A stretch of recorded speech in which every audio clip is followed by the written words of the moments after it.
ഈ രീതിയിൽ Google map ഉപയോഗിക്കുകയാണെങ്കിൽ നിങ്ങൾ യാത്ര ചെയ്യുന്ന ഒരാൾക്കും മനസ്സിലാക്കുവാൻ സാധിക്കുകയില്ല. ആ രീതിയിൽ എങ്ങനെ ഉപയോഗിക്കാമെന്ന് പറഞ്ഞുതരാം. അതിനുവേണ്ടി ഫോൺ ഓപ്പൺ ചെയ്യുക. അതോടെ ആപ്ലിക്കേഷനെല്ലാം അവിടെ വന്നതായി കാണാൻ സാധിക്കും.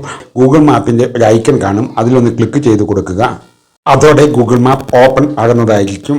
ഗൂഗിൾ മാപ്പ് ഉപയോഗിച്ച് യാത്ര ചെയ്യുന്ന സമയത്ത് ഈ രീതിയിൽ ഗൂഗിൾ മാപ്പിൽ സെർച്ച് ചെയ്ത് നമ്മൾ യാത്ര ചെയ്യാറുണ്ടല്ലോ.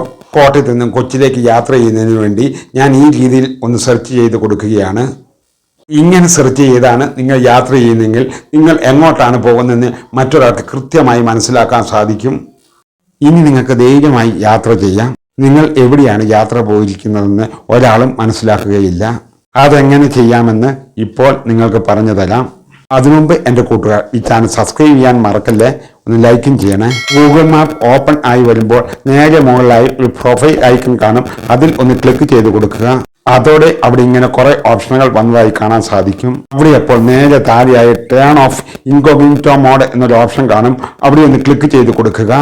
ഇൻകോഗ്നിറ്റോ മോഡ് ഓപ്പൺ ആകുന്നതായിരിക്കും. അതോടെ ഇൻകോഗ്നിറ്റോ മോഡ് ടേൺ ഓൺ ആകുന്നതായിരിക്കും.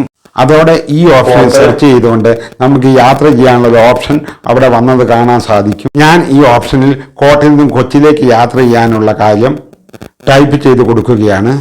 ആദ്യം ഞാൻ കോട്ടയം ടൈപ്പ് ചെയ്തു.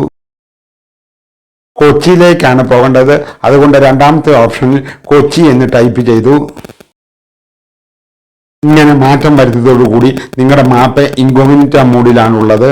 ഈ രീതിയിൽ മാറ്റം വരുത്തിയ ശേഷം നിങ്ങൾ യാത്ര ചെയ്യുകയാണെങ്കിൽ നിങ്ങൾ എങ്ങോട്ടാണ് യാത്ര ചെയ്യുന്നതെന്ന് നിങ്ങളെ നിരീക്ഷിക്കുന്ന ഒരാൾക്ക് മനസ്സിലാക്കുവാൻ സാധിക്കില്ല.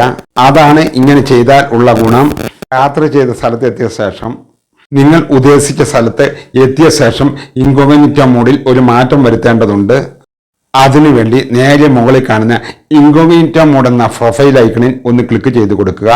അപ്പോൾ ഇങ്ങനെ ഓപ്പൺ ആയി വരുന്നതായിരിക്കും. അപ്പോൾ അവിടെ ടേൺ ഓഫ് ഇൻകോഗ്നിറ്റോ മോഡ് എന്ന ഓപ്ഷൻ കാണും, അത് ക്ലിക്ക് ചെയ്ത് അതൊന്ന് ഓൺ ആക്കി കൊടുക്കുക. അതോടെ നിങ്ങൾ നേരത്തെ ഉപയോഗിച്ചിരുന്ന പോലെ ഓപ്ഷനിലേക്ക് മാറ്റം വന്നതായി കാണാൻ സാധിക്കും.